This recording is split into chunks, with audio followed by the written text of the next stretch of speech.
arról, hogy a hölgyeknek mi a szerepe, meg hogy mekkora a szerepe mostanában a vitorlás életben, úgyhogy egy hölgy a vendégem ennek a vonalnak a továbbvitelében, méghozzá Csepregi Pankaké vitorlakészítő cégnek a tulajdonosa, és annyit elárulhatok neked, hogy amikor a Dénes Istvánékat kérdeztem, hogy akkor ők ismernek-e téged, mindenki csak jókat mondott. Igen, a Panka egy nagyon ügyes, egy nagyon okos hölgy, úgyhogy majd biztosan jókat fog mondani. És az első témánk az nem is annyira a te szakmádba vág, hanem beszélgessünk még egy picit arról, hogy Litkei Farkasék elkövettek egy kisebb hibát ugye még Balaton-Kenesénél, és azóta voltak már olyan információk, hogy ezért kapnak büntetést, aztán, hogy nem kapnak büntetést. Ugye hozzáértek az egyik pályajelhez, vagy nem értek hozzá. Ugye itt most azon megy igazából a találgatás, hogy a bójához hozzáértek, vagy csak a kötélhez értek hozzá. Mit mond az ide vonatkozó szabály? A kötél az már a bója? Amennyiben a kötélhez értek hozzá, akkor ez nem jelent pályajelérintést. Hogyha konkrétan a bóját találják el egyértelműen, akkor az büntetést von maga után. Na, kíváncsiak leszünk, hogy akkor ebből mi lesz. Az biztos, hogy a 50-50 jelezte, hogy neki lesz majd egy óvási szándéka, de ezt majd csak a versenyt követően tudják hivatalosan is bejelenteni. A Facebook oldalukra minden esetre már kitettek egy árulkodó képet, ezen látható, hogy egy piros lobogó van a katamaránon.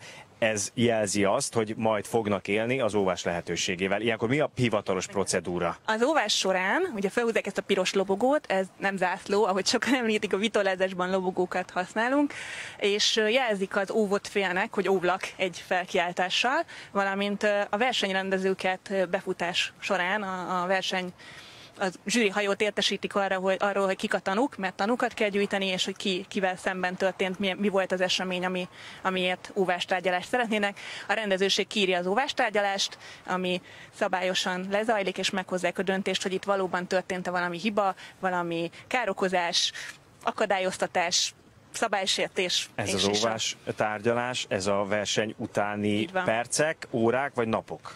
Miután lezárják a versenyt, utána összegyűjtik az összes ilyen óvás tárgyalásig, tehát mindenkit, aki óv, és egymás után lezajlanak ezek az események. Szóval akkor nem biztos, hogy az lesz majd a hivatalos befutó, ami egyébként így majd van. A befutónk lesz. Amikor befutnak, akkor mindig csak egy nem hivatalos eredményt látunk, és az óvás tárgyalások lezárása után hirdetik ki a hivatalos eredményt. Ez már nagyon ilyen jogász meg ügyvédi, ugye neked ez a végzettséged, úgyhogy kérlek szépen azt áruld el, hogy a jogi pályáról hogy kerül valaki a Balaton közelébe, meg a vitorlások közelébe. A Balaton közelébe, meg a vitorlások közelébe én korábban kerültem, mint hogy jogász lettem, mert gyerekkorom óta vitorlázom.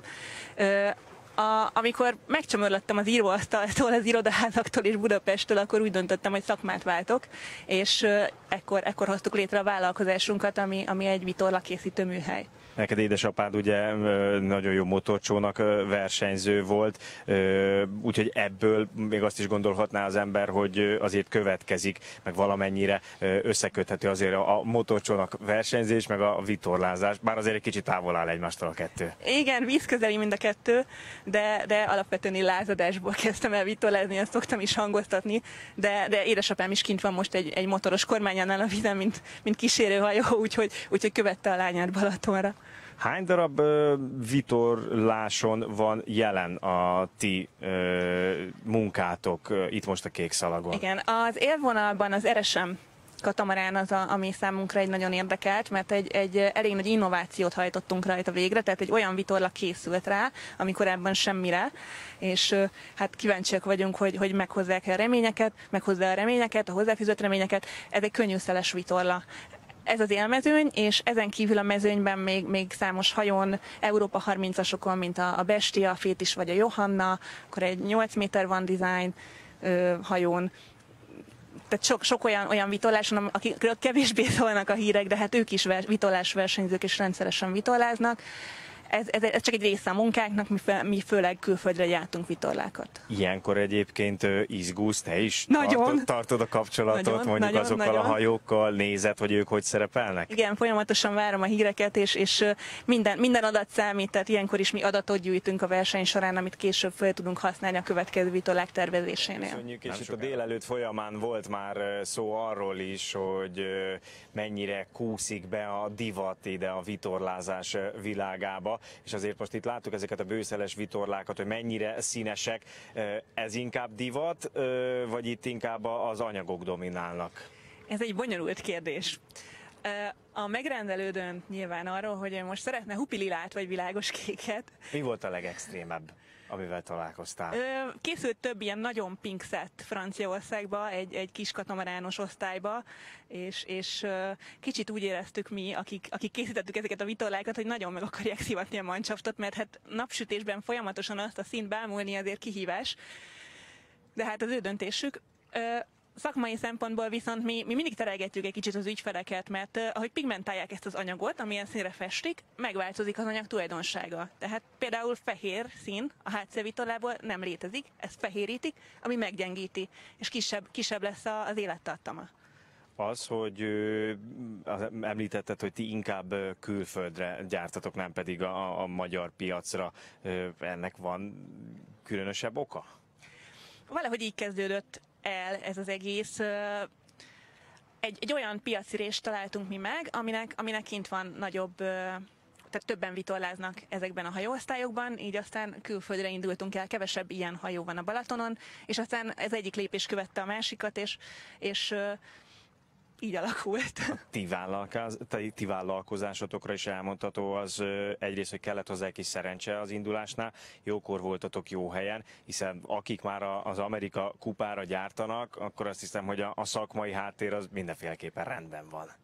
Igen, olyan nemzetközi projekteknek vagyunk, amilyen részesei, egyrészt tervezési oldalról, vitorlatervezési oldalról, olyan szoftverek állnak rendelkezésünkre, olyan teszteket tudunk lefuttatni, és hát persze ezek a vitorlák el is tudnak nálunk készülni, hogy olyan felkéréseket kapunk, amiket így kimondani is félek mindig, mert nagyképűnek tűnnék, de nagyon neves vitorlázókkal és nagyon neves csapatokkal van lehetőségünk együtt dolgozni. Hova tovább, akkor adódik a kérdés? Mindig van következő lépés.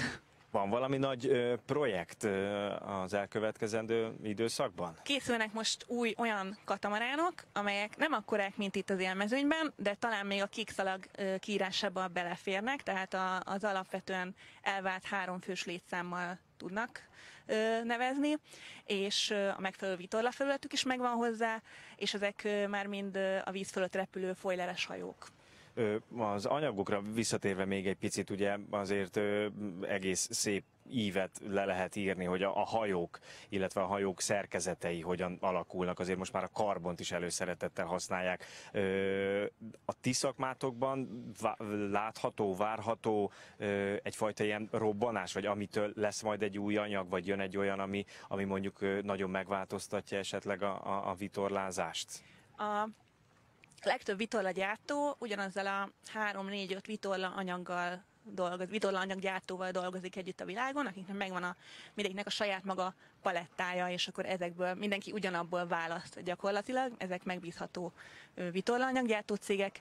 Nagy előrelépés volt, amikor a wingek, a szárnyak megjelentek. Ugye az Amerika kupán a nagy vitorla helyett egy szárny található a hajón.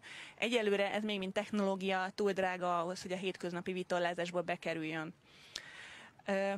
Mindig van, tehát minden évben előjön új anyag, a vezető vitorlagyártók is olyan kapcsolatban állnak az anyaggyártókkal, hogy folyamatosan fejlesztenek, mindig kerülnek új kompozitanyagok elő, ami új tulajdonságot ad az anyagnak, új technológiák, nem akarok nagyon mélyen belemenni ebbe, mert már így nem lenne érdekes, de mindig van egy pici-pici előrelépés, ami először az élmezőnybe kerül bele, és aztán a hétköznapi vitorlázáshoz is eljut.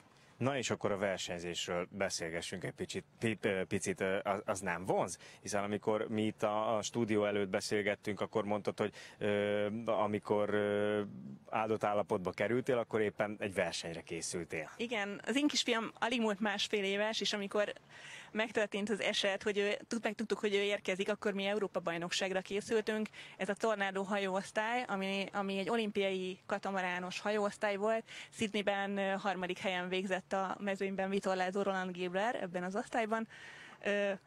Erre készültünk, most egyelőre a munka és a gyereknevelés van előtérbe, viszonylag kevés időm jut vitorlázásra, de hát itt vagyok. Szeretnék is maradni. Köszönjük szépen!